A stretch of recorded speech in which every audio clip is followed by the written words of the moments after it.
Greetings. I wanted to spend a little bit of time today and talk about Module 3, Power and Conflict-Based Theories, and to mention a few things that might help you with this module. We cover a lot of territory here. Basically, chapters 8, 9, and 10 focus on power, conflict, inequalities, domination, and so forth. Chapter 8 includes an overview and assessment of several conflict theories. Chapter 9 consists of an examination of several critical theories, and Chapter 10 focuses on gender-based and feminist theories. So the objectives of this module basically is to understand those theories that are presented in those chapters and to be able to apply them to preventing criminal behavior and crime, and to also critically evaluate the strengths and weaknesses of the theories.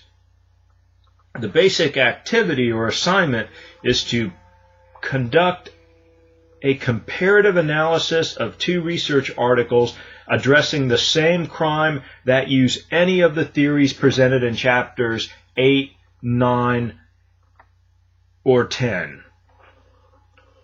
And so you have a lot of different choices here. And you want to really ask, what is the purpose of the article? How are the theories presented? What type of research methods are used? And what are the findings that are presented in the article? And of course, how do those findings lead to different policies? And also, what are the strengths and weaknesses of the study?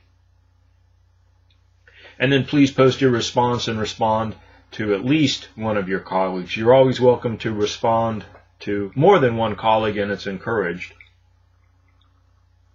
to get more, online interaction going. Otherwise, if we were having face-to-face class, we would be reading these, and then we'd be debating and discussing in the classroom, and offering constructive feedback.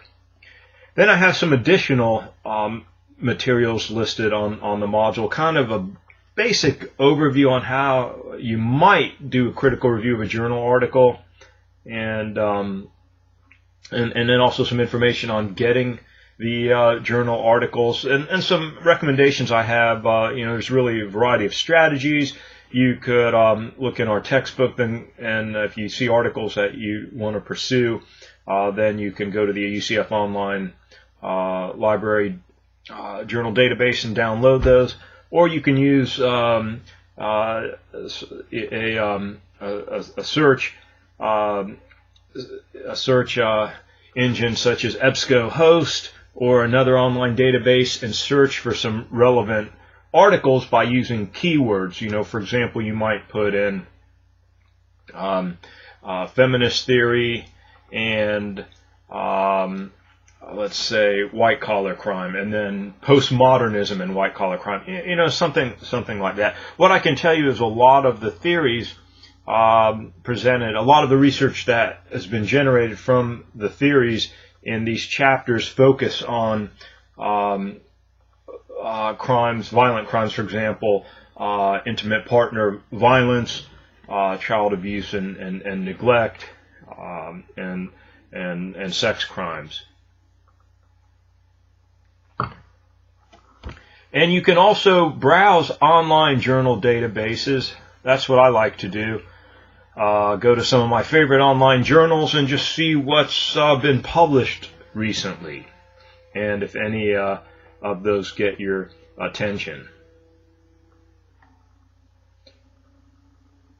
Be sure to cite the articles at the beginning of your module, and then I have some questions that you might want to address. For example, the purpose of the article, and these are just kind of repeated from what I have above in the activity, but I have them again and wanted to go into a little more detail.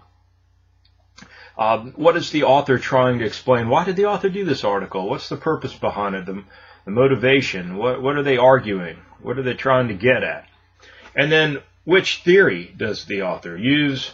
and then what research methods are used, such as ethnographic research, survey analysis, experimental design. And it may simply be an article that reviews other articles. That's fine. It may be a literature critique, or it may be a meta-analysis of other journals, and it may be a more philosophical, theoretical-based article. That's fine as well. If there's not a specific research method, then you just want to say they don't present research method, but they're trying to extend perhaps a theoretical argument. And what results did the author present? In other words, how does the author go about letting the audience know what they found? And finally, how can the article be related to criminal justice interventions, programs, or policies? And what are the strengths and weaknesses? And what do you suggest that the author does next? I just reviewed a book for a journal, and the last sentence I have basically is that the author's done a really wonderful job, and now the author has to continue because there's been so many changes in this particular area of criminal justice. Hopefully they'll continue that same line of research they've been doing and just keep following up to see how those changes have affected things.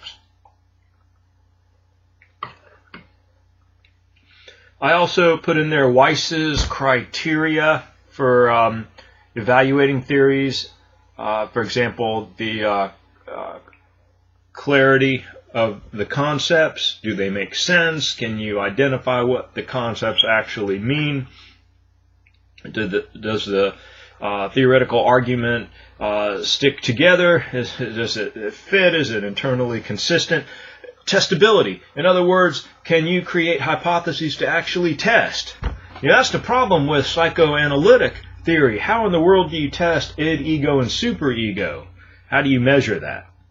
And then have they basically, have a theory that focuses on relevant material without bringing in extra clutter that just makes it more complex than it has to be.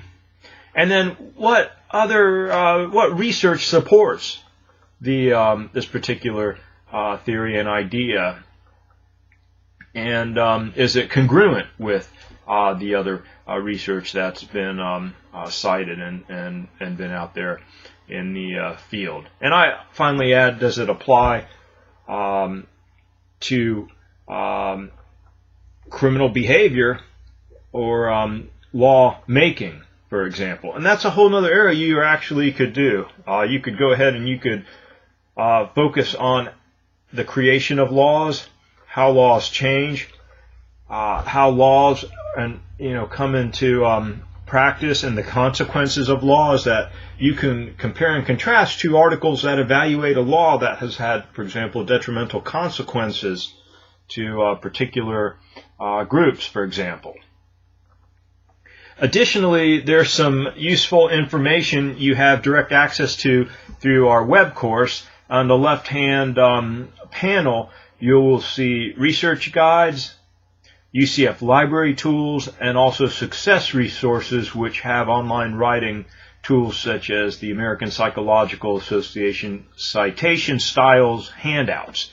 And you all know I am very strong on making sure everyone has APA style down and cites the material appropriately. That's very important to do throughout all your classes. Now, I do want to mention one other thing here, just a couple things really, and then wrap this up. But what you'll notice is some theories are more liberal and some theories are more conservative. I guess we could say that and have probably pretty good agreement on which theories tend to be more conservative, which tend to be more liberal. These probably fall more on the liberal side of things, and we studied some earlier that probably fell more on the conservative, and then some that were kind of moderate. And then later on in the semester, we have a chapter on conservative criminology. And so, my main thing as an instructor is to, follow the research and where does that lead, and then put that into the whole societal context, trying to come up with what's going to benefit everyone the most and do the least amount of harm for the least amount of money. Oh my gosh, I'm beginning to sound like a politician. Okay, let's just move on. So what you'll see also, if you've been looking at the big picture of all these theories, and I don't want you to think this is like some kind of meal we're making where we're throwing in, for example, let's say we're making some really good cookies, we're throwing in the dough, we're throwing in some chocolate chips, we're throwing in some more chocolate chips, we're throwing in some Nutella, we're throwing in some frosting, and we're creating this some yogurt raisins, some chocolate covered raisins, some bridge mix, some chocolate covered cherries, whatever, and then put that all to make these kind of dessert cookies. That's not what we're doing here, although that doesn't sound like a bad idea.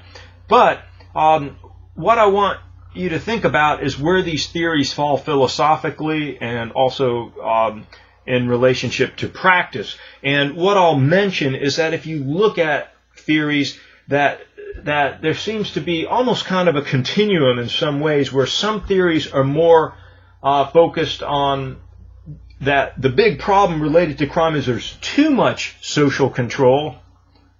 And then the other side of that is the big problem related to crime and what generates crime is there's not enough social control. So you have these professional researchers arguing constantly that our society has all these crime problems because either there's too much social control or there's not enough social control. And you say, well, who's correct?